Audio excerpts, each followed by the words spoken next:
Est-ce que d'abord tout le monde a son document et son repas surtout? Ça arrive, le show arrive, ne vous inquiétez pas. Où est-ce qu'il y a le document? Il tourne. Ah, il tourne. Non, je l'ai mis là-bas, je l'ai remis là-bas sur la table. Comme ça, Ah, voilà. ceux qui arrivent, ils peuvent là.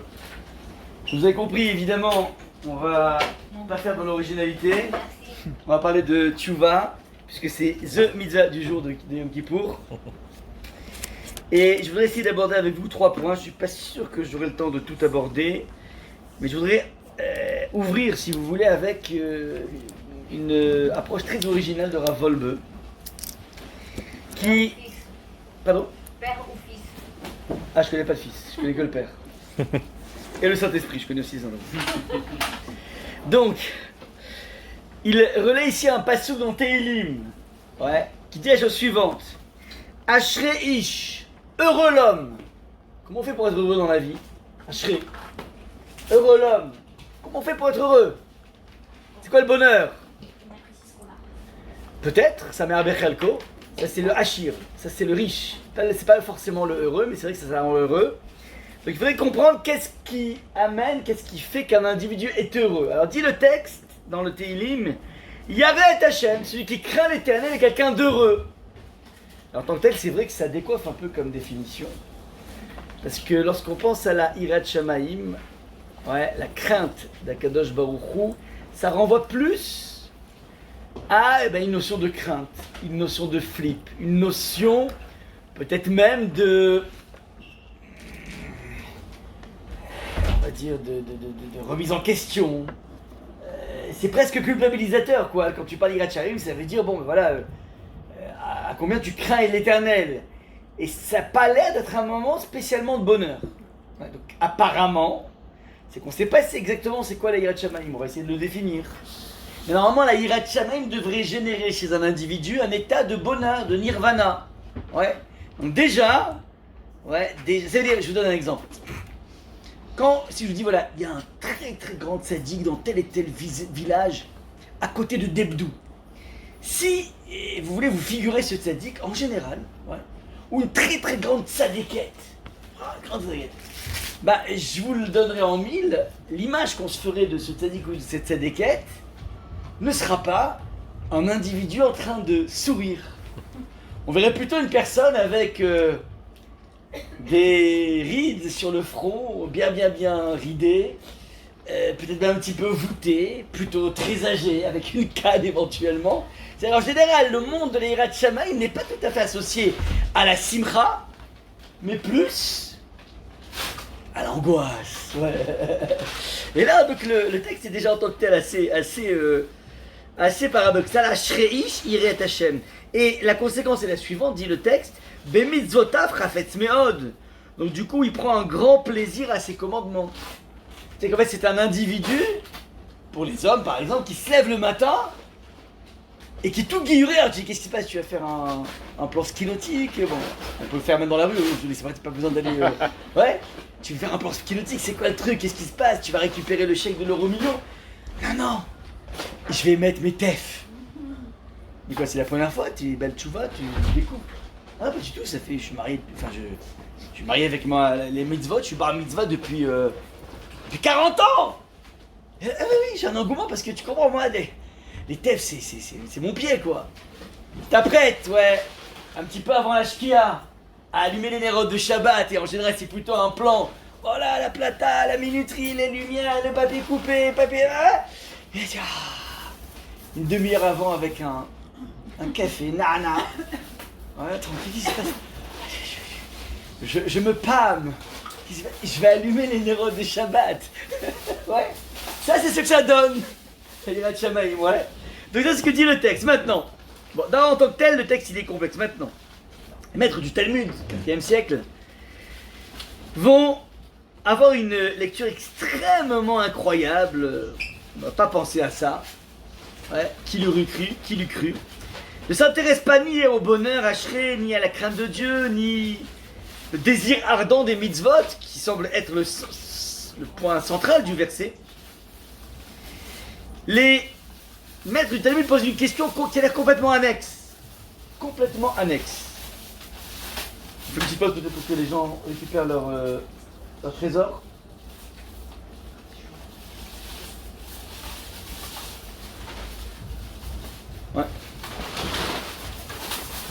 2 minutes. Super. Prenez, n'hésitez pas. Comment? Je continue? Allez, je continue, ok. Jérémy dit on continue. Alors le Talmud pose une question assez incroyable. Dis le texte. Ashreish.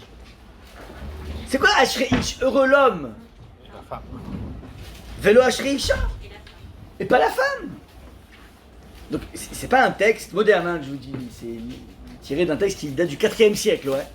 Et donc les maîtres du Talmud s'insurgent en disant mais je comprends pas. La crainte de Dieu est une expérience masculine et pas féminine, comment? Alors il dit peut-être que c'est parce que vous n'êtes pas lié, mais vous avez plein de mitzvot quand même. Ok. Et il y a même lorsque vous n'êtes pas censé les faire, on peut les faire, on peut même faire la bracha d'après le Rama. Donc ouais, les femmes écoutent le chauffard, donc ça veut rien dire qu'elles ne sont pas soumises. Donc, et à part ça, la crainte de Dieu, ouais, ne se manifeste pas que par les mitzvot, ça se manifeste aussi par ne pas faire les interdits. Les interdits, on est tous à égalité. On est tous à égalité. Donc ça veut dire que la question du Talmud est sûre, mais je comprends pas, c'est une expérience masculine. C'est du patriarcat les mitzvot, je comprends. Genre, c'est tellement, c'est pas possible. Ça n'a aucun sens, c'est ridicule, ouais. Genre bon, écoute, une femme connaît pas les mitzvot, c'est déjà bien qu'elle fasse la vaisselle, c'est déjà pas mal, ouais. Ouais, donc c'est tellement évident que c'est pas possible. Mais attention, c'est un texte pas moderne, hein. Pas d'un rabbin moderne qui est obligé de surfer avec les courants féministes. C'est un texte qui date du 4e siècle. Donc c'est évident pour les rabbins du Talmud que une femme doit être au moins autant, pas moins en tout cas épanouie qu'un homme dans son aventure spirituelle de Yirat Shamayim.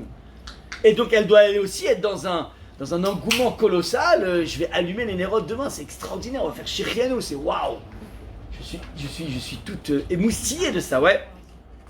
Et donc, à cause de cette question, qui est une question très forte, Rav Amram Amarav, on en dit au nom de Rav, c'est un des principaux maîtres du Talmud. Samoraïm Ashrei, non. Quand on dit Ashreish, on ne veut pas dire le masculin. Ouais.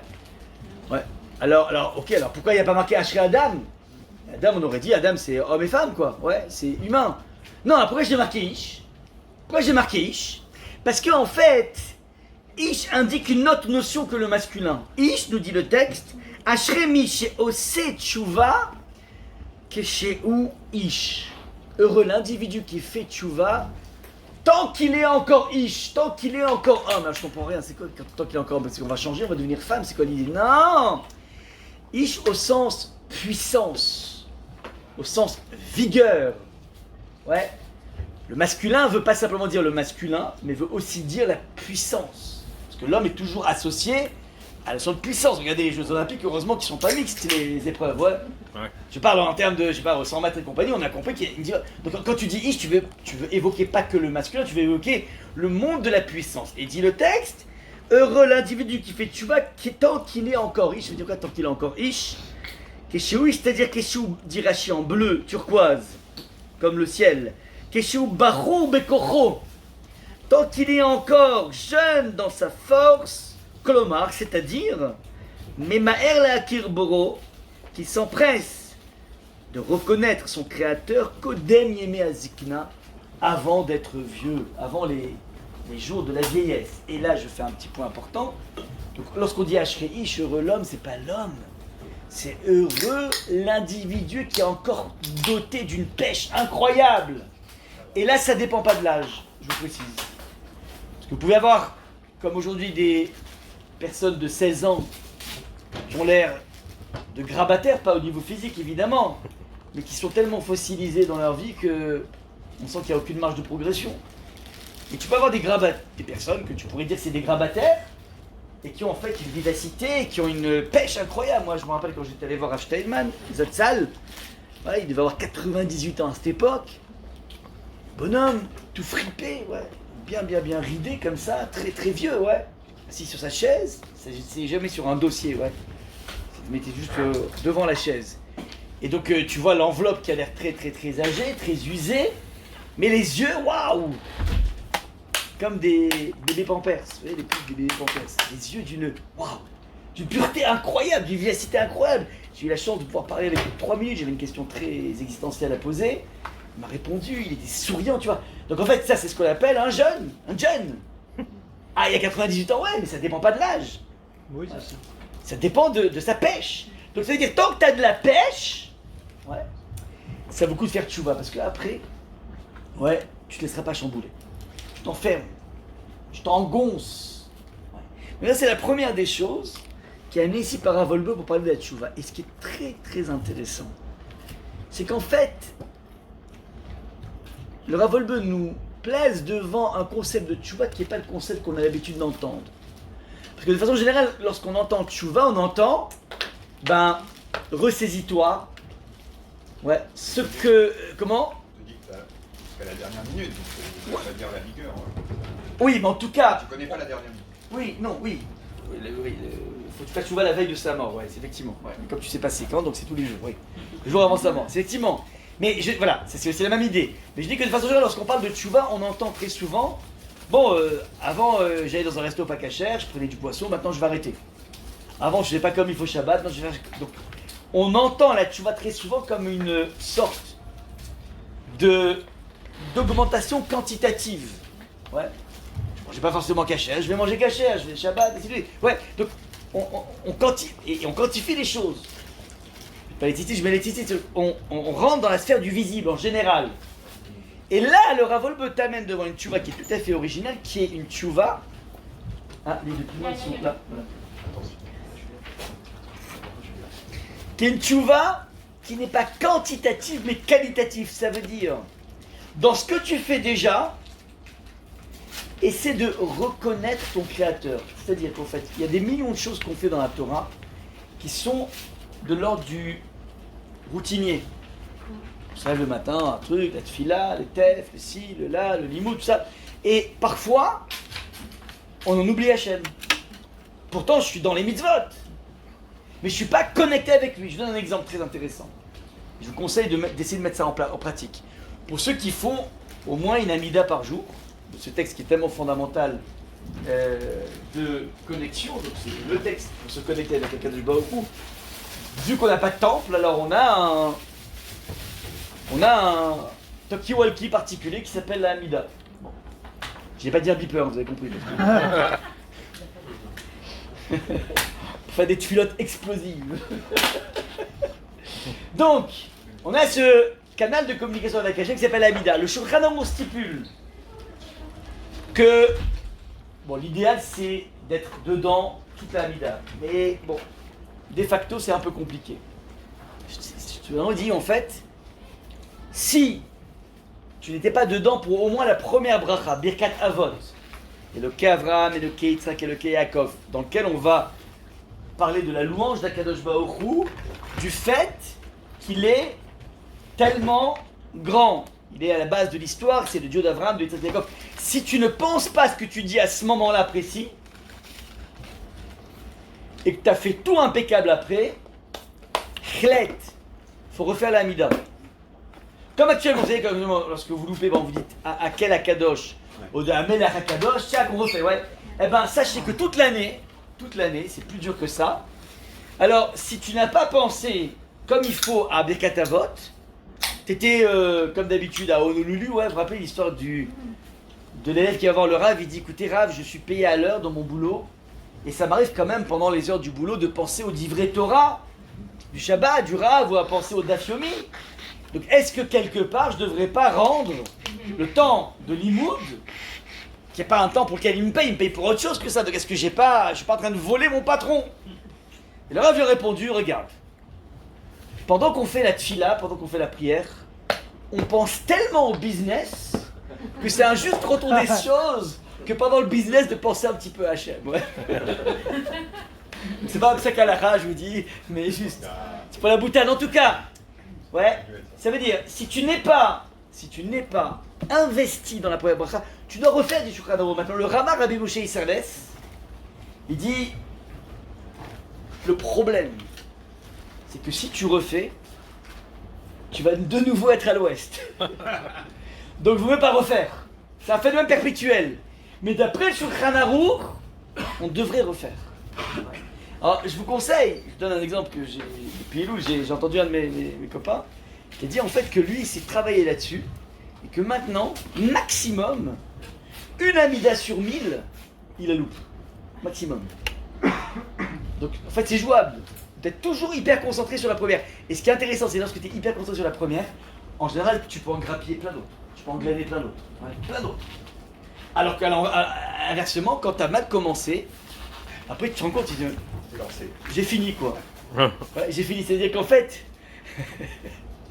il y avait un raf en Israël qui avait dit, vous savez, aujourd'hui il y a les distributeurs automatiques d'argent, enfin, carte de crédit quoi. Donc tu mets ta carte, tu vois, l'argent il sort, ouais. Il dit, ben en fait, il y a un grand Stibler à Bnei Brak qui s'appelle Iskovitch. Ouais. Iskovitch. Donc c'est là où en fait, à n'importe quelle heure du jour de la nuit, t'as un minyan. Tout le monde c'est le pleurer.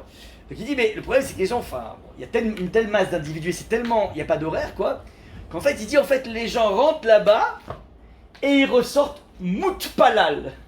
Moutpalal, c'est une forme qui veut dire, tu ressors prier. C'est pas que tu as prié, c'est qu'en fait, c'est un passif quoi.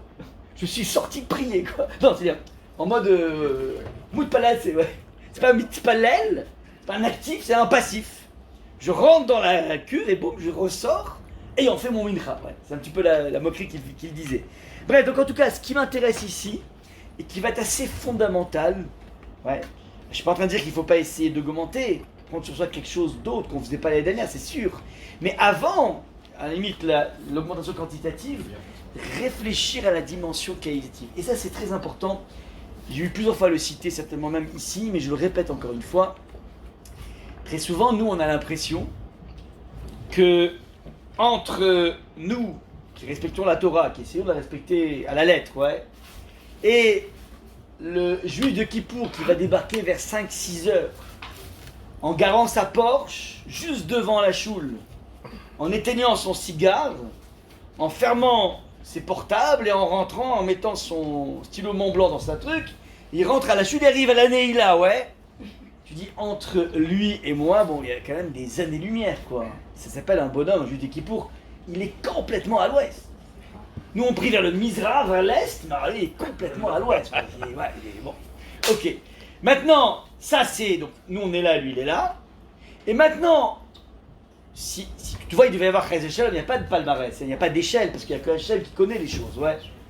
Donc ça se trouve, ce bonhomme, peut-être qu'il a un tzaddik dans d'autres domaines, mais bon, c'est pas ça au niveau de la pratique, quoi. Le mec qui fume à Kippour, bon, ok. Bon. Mais personne ne juge, mais on a envie de se dire que bah, j'ai fait des années-lumière de boulot, enfin, par rapport à lui, ouais. Et à contrario, par rapport à mon copain de choule, avec qui je partage tout. On fait les mêmes filotes, au même degré de religiosité, nos enfants sont dans les mêmes écoles, on part ensemble en vacances, on étudie ensemble d'Afiomi, ouais, on prie l'un à côté de l'autre, on connaît les mêmes blagues, ça veut dire, c'est mon jumeau, quoi, ouais. Ma copine, pareil, on est vraiment, on a fait tchouva ensemble, on a écouté le même rap, qui tchouva, on était le séminaire. Donc on est, maintenant, bon, alors, il doit y avoir des distinguos entre nous, mais on va dire qu'on est a priori au coude à coude. Ouais. Alors parfois, comme ça, peut-être que des fois, ma copine ou mon copain est plus investi dans sa mida. Moi, je suis un peu plus que lui ou qu'elle à Honolulu. Bon, mais c'est pas... ouais, c'est pas... Bon, mais ça veut dire, c'est au coude à coude, quoi. Au bout du compte, ça s'appelle des premiers, deuxièmes ex-aequo, quoi. On sera pas au pied du podium, on sera... Ouais. Eh bien, le Rabbeinu Yonah nous enseigne quelque chose d'extraordinaire. Il dit non, c'est pas comme ça que ça fonctionne. C'est-à-dire que plus on rentre dans le monde de l'invisible, monde invisible, plus l'échelle devient exponentielle. Ça veut dire, le bonhomme il fume Kippour, malheureusement, toi tu fumes peut-être pas Kippour, donc ça veut dire au niveau de la sphère visible, tout vous sépare. Tu manges pas caché, tu manges caché, ouais, tout. Mais on est dans le monde des mitzvot visibles. C'est une partie, ouais, des mitzvot. Mais il existe des mitzvot qui sont dans le domaine de l'invisible. Par exemple, quand je suis jaloux de telle ou telle personne, Rabbi Shalom, quelqu'un le sait, il n'y a que le bon Dieu. Quand tu sais évidemment que ce n'est pas une jalousie trop féroce, quoi, si le bonhomme il est comme ça, il irait de la tessa de son copain. Bon, là, effectivement, c'est une jalousie très très forte. Mais on est subtil en général, ouais. Ah, Mazal Tov, Mabrouk, elle est belle la Tesla. Ouais. C'est comme ça qu'on fonctionne. Ouais, donc, bon, maintenant, ce qui se passe à l'intérieur du cœur, ouais, personne ne sait. C'est-à-dire que tout ce qui est du domaine du monde invisible, de tes pensées, de tes ressentis, c'est l'invisible. Eh bien, en fait, sachez que dans ce domaine-là de ce type de mitzvot, il y a des tonnes de mitzvot. Lotisna et achicha bilvavecha, t'as pas le droit de haïr ton frère dans ton cœur. Ochia tochia, tu devras lui faire un reproche. L'otachmod, ouais, le dixième des commandements c'est l'otachmod, le convoitise, ouais. Tout ce monde, cette sphère-là du monde invisible, ben là, Hachem il a mis des coefficients beaucoup plus puissants. Et donc, la différence qui existe entre une Amida, mode Honolulu, et une autre mode Ataïti, en hébreu. Parce que Ataïti, ça veut dire tu es avec moi, donc il est avec Hachem. Hein. Ataïti, pas Tahiti. Vous avez la tfila Tahiti et la tfila Ataïti, ouais. C'est deux types de tfilotes. Et en fait, l'échelle elle est exponentielle. Donc en fait, ce qui se passe, c'est que toi, par rapport aux juifs de Kippour, il y a une différence nette. Ok? Mais la différence entre toi et celui qui aura plus de kavana dans sa Amida, eh ben, l'échelle elle est exponentielle, gigantesque. Ce qui ne veut pas dire que puisque la différence qui me sépare avec le juif de Kippour elle est toute petite, donc finalement la pratique ne sert à rien. Non, Shalom. Pas comme ça que ça fonctionne. On essaie de tout pratiquer, mais une fois qu'on pratique tout, ne crois pas que c'est game over. C'est maintenant que ça commence. Ça commence dans quoi? Dans Memaer le Akir Boro. Tu t'empresses de reconnaître Hachem, de palpiter dans la mitzvah, de faire des choses avec entrain, d'être investi déjà, donc de comprendre ce que tu fais. Et là, tu vas faire des gains gigantesques. Vous comprenez l'idée ou pas? J'ai connu tellement de personnes qui ont fait tchouva depuis 30 ans. Ils sont devenus froum, qui sont devenus comme il faut. Ouais. Orthodoxes, qui respectent les choses à la lettre. Ouais. Et qui avait été mu à l'époque par un feu sacré, et ce feu a disparu. Alors ils vont pas revenir en arrière, ils font Shabbat, ils faisaient pas Shabbat, ils font Shabbat maintenant. Mais c'est pas il n'y a pas un vécu intérieur suffisamment fort qui fait qu'en fait ils vivent les choses de façon trop routinière et trop gavante. C'est la Kavana? Oui, Kavana c'est aussi ça. Ouais, c'est aussi ça. C'est la réflexion, la pensée que tu as au moment où tu fais quelque chose. C'est le Kavana. Les gens utilisent beaucoup les Kavanot du Harizal pour la tefila et tout. Je sais pas ce que ça veut dire, c'est une notion kabbalistique. Mais bien avant ça, il y a un concept, l'article 8 du Shulchan Aruch qui dit mitzvot srichot kavana. Ça veut dire que quand tu fais une mitzvah, c'est une marloquette, ouais, différentes opinions, mais il faut être investi, il faut avoir une pensée.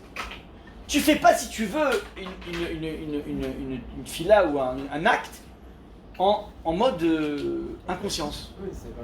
En mode. C'est quoi les Kavanotes qu'il faut avoir? Déjà, que je suis en train de respecter ce qu'il dit bon Dieu, primo. Et après, tu augmentes, tu mets des couches supérieures.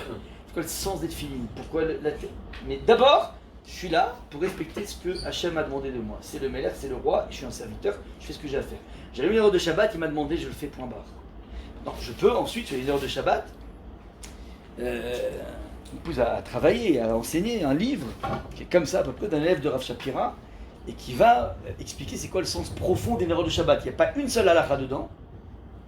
Il y a des tartines de Rishonim, des maîtres du Moyen-Âge. C'est-à-dire qu'il y a de quoi vraiment investir. La mitzvah, si tu veux, c'est un vecteur qui a été un vecteur palpable, qui a été créé par Akadosh Baruch Hu, mais qui renferme en lui des profondeurs absolument colossales. Colossales, ouais. Donc ça veut dire qu'après, il n'y a pas de fin là-dessus. Donc tu peux malheureusement te cantonner à la dimension machinale. C'est mieux que rien. Parce qu'au bout du compte, Hachem, il va voir. Et c'est déjà très important de faire machinal. Mais si tu as envie de faire des gains de spiritualité, dans le même cadre, je t'ai pas dit d'ajouter quelque chose, dans le même cadre, tu sais quoi? Commence à investir le sens. Et ça, vous comprenez bien qu'entre deux madames qui vont allumer les nérotes, ça on ne sait pas non plus, enfin, personne ne sait ce qui se passe, qui bout à l'intérieur de eux. Il y a déjà la plata qui bout, ouais. Mais ce qui bout, tu sais pas. Donc tu as celle qui fera avec une kavana, qui sera, voilà, je suis en train de témoigner de la création du monde, et il y a un Yiratzot qu'on dit juste après, c'est-à-dire que c'est une aventure spirituelle fantastique, épanouissante, ouais, mais Chafetz Meod, et l'autre, qui est encore en train de réfléchir à la minuterie, et malheureusement c'est compliqué, hein, je parle pas que c'est facile, et la minuterie, le truc qui s'est passé, et j'espère que là maintenant, ça va se passer à table, parce que l'ado il nous a pris la tête, la dernière fois il nous a fait un scandale à la table, malheureusement, elle n'arrive pas à être dans la mitzvah. Alors, il vaut mieux qu'elle la fasse que rien, qu'un mouvan. Mais c'est au niveau épanouissement spirituel, on est très très loin. Et c'est ça en fait que dit le texte. Ashreich, donc cette personne, il est heureux. Celui qui craint l'éternel, c'est qu'il est capable de faire vraiment pénétrer Hachem dans son existence. Ouais. Il pense à ce qu'il fait. Alors, il est heureux, il est tellement heureux que c'est une telle expérience jouissive qu'en fait il a envie de réitérer la chose. C'est tellement bien. J'ai une question en fait. Vous dites que voilà, qu'il y a par rapport à la pratique vis-à-vis de Dieu. Que je pense que Par rapport à là, par rapport à la pratique, par rapport au commandement, mais c'est vrai qu'est-ce qu'il faut faire ou pas, Ouais. au commandement. Mais aussi, on peut être aussi pas autant pratiquant, mais avoir un respect tel de l'être. Alors que. on y arrive, on y arrive. Faut pas spoiler la fin. Non, mais Épisode par 2. rapport Ouais, tout à fait, on y va. Désolé. Je ne parle pour l'instant que de Yom Kippour, Ok. qui ne gère que la relation verticale. Ok. Mais il y a un préalable à ça. Donc magnifique, merci infiniment pour la transition. Non mais c'est génial, c'était vraiment comme... En fait on a répété juste avant de venir. Hein, alors regardez, ça ne gère que la relation verticale Kippour, parce que c'est toi avec Hachem. Et là maintenant, on ouvre un nouveau volet. Ça s'appelle la relation intersubjective. C'est-à-dire que Kippour ne va pas gérer ton comportement inadmissible que tu as avec tes parents, avec ton épouse, avec ton mari, avec peu importe. Ouais, ça, c'est pas inclus dans le package Kippour. Donc Hachem, il a un énorme karcher pour pouvoir laver toutes les fautes. Il a une énorme éponge pour laver toutes les ardoises. Mais pas les ardoises intersubjectives. Ça, tu te débrouilles. Parce qu'il va pas, quelque part, t'exaucer sans l'accord de la personne que tu as vexée. C'est entre toi et lui, à la limite.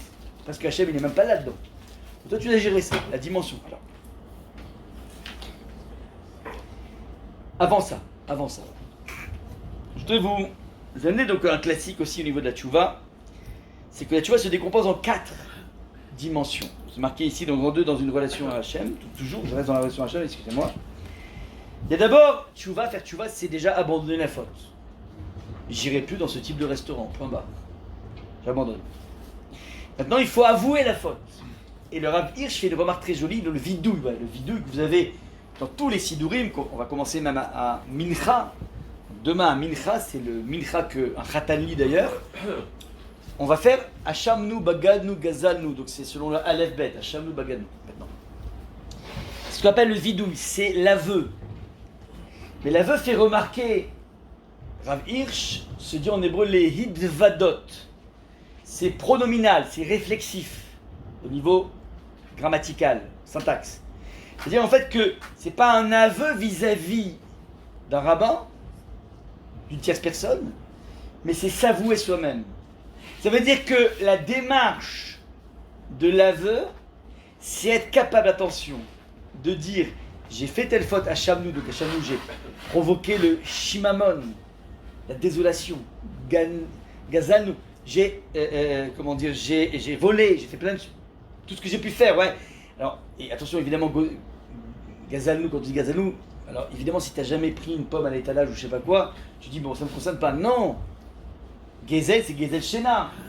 C'est extraordinaire, tu te lèves le matin à 5h pour aller au slichot, mais si, en te levant, tu réveilles ton épouse, même si elle arrive ensuite à se rendormir, c'est du vol. Et on a signé au Arsinaï qu'on verrait ça comme étant un voleur. J'ai jamais volé, vous êtes rigolés. Moi j'ai une éducation tellement drastique, j'aurais jamais volé rien du tout. Même au boulot, je prends pas un critérium. Ah ouais, mais t'es un voleur. Ouais, t'es un vrai voleur, t'es un bandit des grands chemins. T'as pas le droit de faire ça, qui t'a permis, ouais. T'as pas le droit, c'est du vol, et manifeste. Ah, c'est plus complexe, ouais. Donc là, je dis qu'il faut être capable de l'avouer. Et on fait attention dans l'aveu de ne pas rentrer dans le piège de dire si j'ai fait ça, c'est que finalement, en fait, compte, ça c'est moi. C'est moi. On fait attention de ne pas rentrer dans le piège de l'identification à la faute ou au mauvais comportement. On dit dans le Shirachirim, Al Tiruni, chez Shirachoret. Chez Zafatni Hashamesh. On dit à Hachem, donc c'est toujours l'image de la fiancée qui dit au passant, mais en fait c'est Knesset Israël, Klal Israël qui dit à Hachem, ne me regarde pas comme ça en me regardant mal parce que je suis toute noire. Ouais. Je suis toute noire, ouais. Parce qu'en fait, c'est pas, le noir n'est pas ma couleur normale. C'est que du bronzage. Ouais. C'est du bronzage, c'est de la fête ni Hachem, c'est finalement. Ça veut dire, c'est très intéressant, c'est le rapport aux fautes. Noir, c'est toujours lié aux fautes. Donc Hachem, arrête de me regarder, attirez, ne nous regardez pas, ne nous regarde pas comme étant finalement immaculé de fautes. Parce que la faute, chez moi, c'est qu'un bronzage. Et c'est bien quand on est à Paris, au moins le bronzage il part très très rapidement. Donc c'est-à-dire quoi? En fait, c'est une pellicule extérieure, c'est pas moi.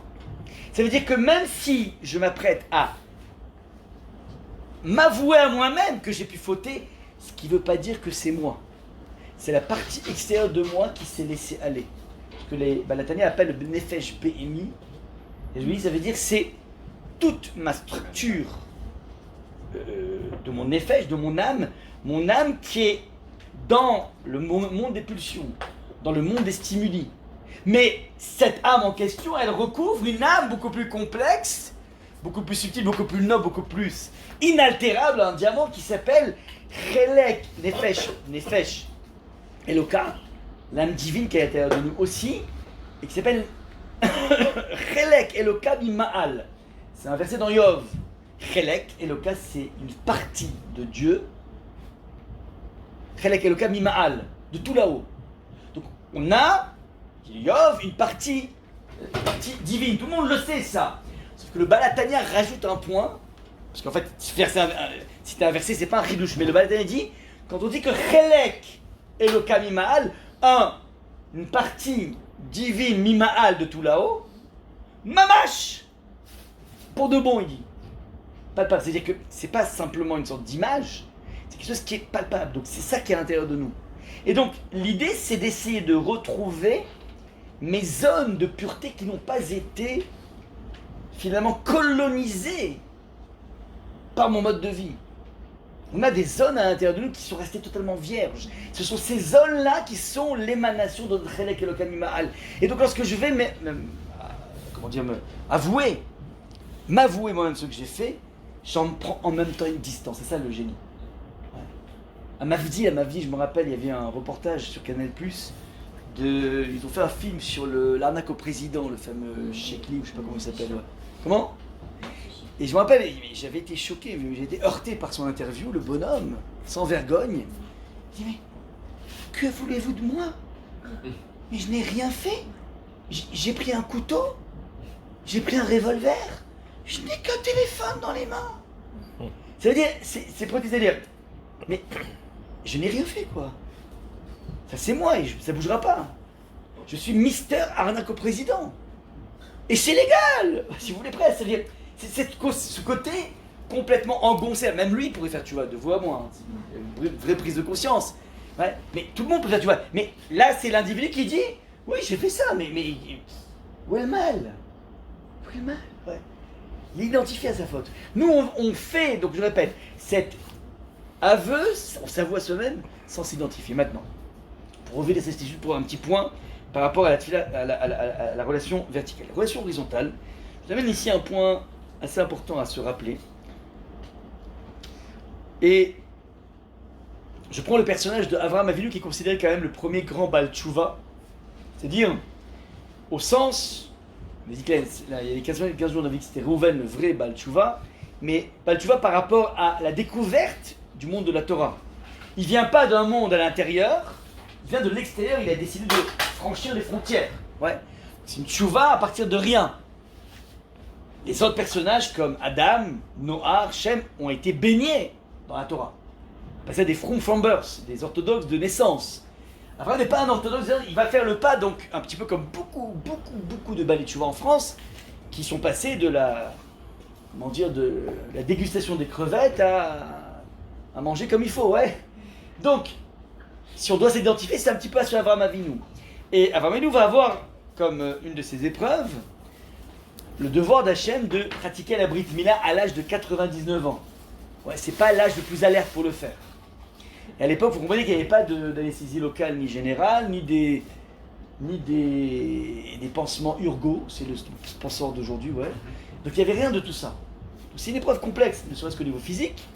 Et nous dit le texte qu'une fois qu'il a fait cette épreuve, il était placé à l'entrée de sa tente, comme toujours, parce qu'il attendait des invités. Bien que ce soit le 3e jour, donc il a une épreuve énorme en plus d'essayer de continuer à faire son job, de recevoir des gens alors qu'il était très très affaibli. Il dit le texte, Vayera et Hachem, et Vayera et Lav Hachem Be'eloné Mamré. Hachem lui est venu en vision, il a fait Bikur Cholim, Be'eloné Mamré dans les plaines de Mamré, Veu Yoshev Petachawel, et lui il était encore assis à l'entrée de la tente, Kechomayom, en plein cagnard.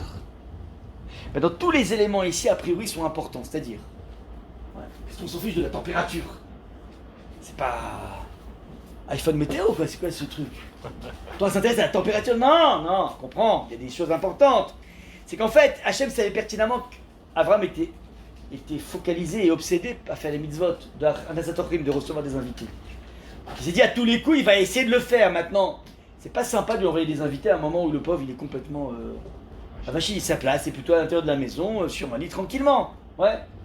Donc qu'est-ce qu'il a fait Hachem? Il a provoqué un monde sans invités. Comment? Il a fait sortir un soleil terrible. Un sirocco, mais sirocco puissance 10 quoi. Et donc, s'il fait tellement chaud, personne ne s'aventure dehors, il fait trop chaud. Ouais, c'est comme Pulco, il fait trop chaud pour travailler, ben là il fait trop chaud pour aller voir Abraham, ouais. Donc les gens restent chez eux. Mais Abraham, il est tenace, donc il reste il attend. Il attend. Hachem, il a de la peine, il dit, il est mesquin, il attend comme un imbécile. Alors je viens moi. Il va ensuite lui créer 3 anges.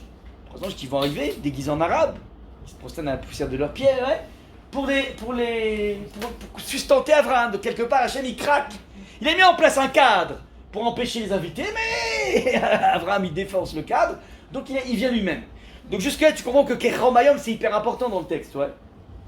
Petachawel aussi, lui, il continue, il devrait être au fond dans son lit. Petachawel, ouais. Vayera Elav, Hachem, ça c'est le sujet essentiel du verset, il est venu. Maintenant, il y a un problème qui peut interroger. C'est pourquoi tu as besoin de préciser que c'est Be'eloné Mamré, dans les plaines de Mamré. Et si c'était en Ouganda, c'était différent? Ouganda, ou Bora Bora, ou au Guatemala, je sais pas, ou tous les pays. Qu'est-ce qu'on s'en fiche que c'est les Mamré? Qu'est-ce qu'on s'en fiche? Qu'est-ce qu'on s'en fiche? À Shrem, à Jéru, à Tibériade, à Hadera. Ça, c'est un complément circonstanciel de lieux qui n'intéresse que Balzac ou Stendhal. Oui, ils vont s'amuser là-dessus, ouais. On peut même raconter la densité de la végétation avec les moineaux qui vont faire cuit-cuit, ouais. Mais c'est pas pour la Torah, ça. C'est pas un détail, c'est un détail, ouais. Et là, donc, Rashi surgit, évidemment, à qui il échappe, il dit, ben non, c'est important de préciser. Tu sais pourquoi? Parce qu'en fait, il avait 3 potes, Abraham. Il avait un qui s'appelait Anna, l'autre qui s'appelait Eshkol, l'autre qui s'appelait Mamré. Et nous dit Reda Rashi, ou chez Nathan Etza à la Mila, lui, Mamré, il lui dit, ouais, vas-y, fais la Mila. Je vais vous expliquer le contexte. Donc, lorsque Hachem lui a demandé de faire la Mila, il a demandé conseil à ses copains. 3 copains. Et sur les 3, il y en a 2 qui ont dit non, laisse béton. Anna et Eshkol, ils ont dit non, laisse béton, faut pas faire. Comment il a pu demander conseil à ses copains? Oh, on va répondre, très bonne question. Maintenant, Mamré, il dit non, vas-y, fais-la. Et donc, comme il a dit fais-la, alors Hachem va. On saura maintenant, personne ne connaissait Mamré, si je ne lui avais pas dit qu'il y avait un bonhomme qui s'appelait Mamré. Et bien maintenant, il va avoir une pub éternelle. Voilà. Que c'est dans ses plaines à lui, c'est au niveau pub, hein, c'est un truc de fou. Dans ses plaines à lui que Hachem est venu voir Abraham. C'est pas nulle part, c'est Mamré a le srout, a le mérite que la Shrina est venue dans sa colline, à lui, c'est important. Parce qu'en fait, il était quelque part un peu proactif dans cette histoire. Ouais, c'est ce qu'on appelle les coups francs indirects du ciel, ouais. Coups francs indirects. Maintenant, alors tu demandes, ça veut dire quoi? Il demande conseil, mais ça va pas ou quoi? Hachem te demande de faire. Tu fais, on dirait qu'il est presque pas froum, Abraham. Explique-moi. Réponse. Abraham, c'est évident qu'il allait faire de toutes les façons, mais, c'est ça qui est intéressant. La Brit Mila, c'est symbole d'une ascension spirituelle colossale. Est-ce que cette ascension ne va pas créer chez Abraham, se pose comme question Abraham, une déconnexion du peuple? Est-ce qu'il n'est pas d'une certaine façon en train de larguer les amarres? Donc il demande conseil à ses copains. Est-ce que vous pensez que ça va être mal interprété par mes amis? Est-ce qu'ils vont prendre pour finalement le Rabbi Jacob de l'histoire? Ouais. Ok, t'es parti en religion. Maintenant t'es en train de t'isoler dans ta tour d'ivoire. Donc je veux comprendre, je veux tâter le terrain. Et il dit ouais, t'as raison, exactement, ne fais pas ça.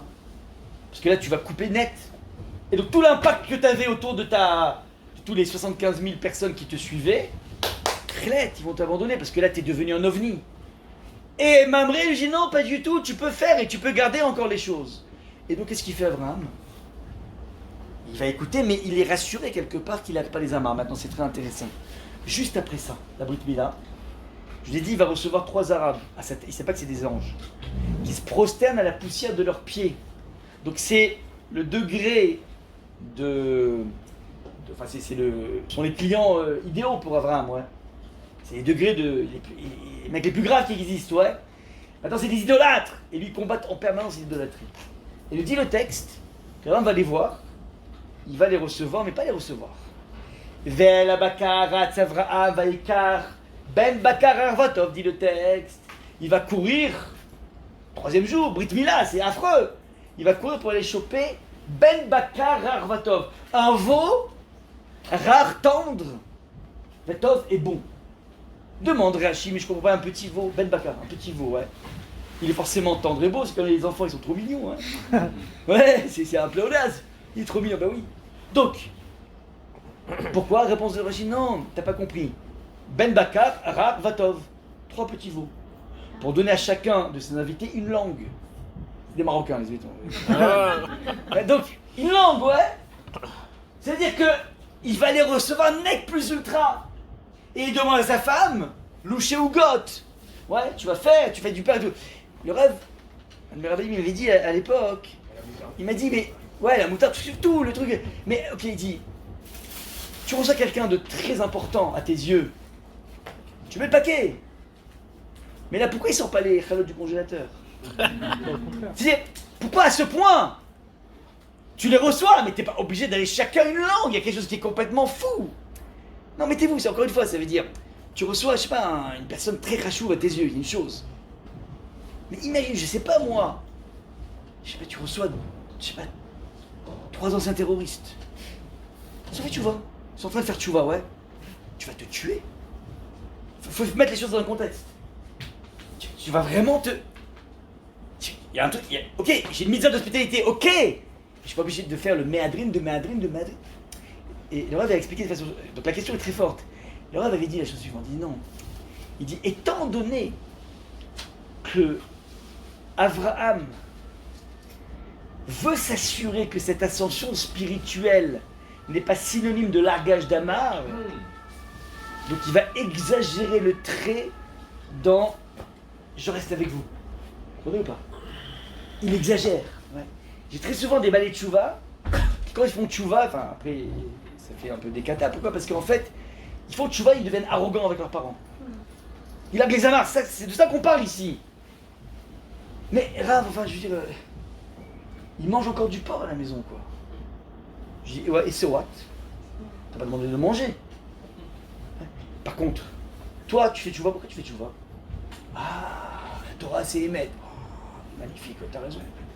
C'est le goût du émettre. Tu t'es jamais posé la question d'où ça vient ce goût du émettre? Ah, c'est génération spontanée, toi, ça vient pas de tes parents par hasard. Oui, mais mange du porc, oui, mais ok, ils ont pas réussi à avancer par rapport à ça. En fait, c'est eux qui t'ont inculqué ce goût du émettre, sinon je serais jamais rentré dans la Torah. Toi, c'est un petit, ouais. Ça, si vous voulez, c'est la juillet ici. Ça veut dire, tu veux grandir au niveau spiritualité, et il faut que tu le fasses. Mais tu dois sans arrêt être conscient de ce que ça diffuse comme image autour de toi. Ça, c'est le point. Je m'arrête là. Il y a raison qu'on puisse, j'ai pas eu le temps de tout finir.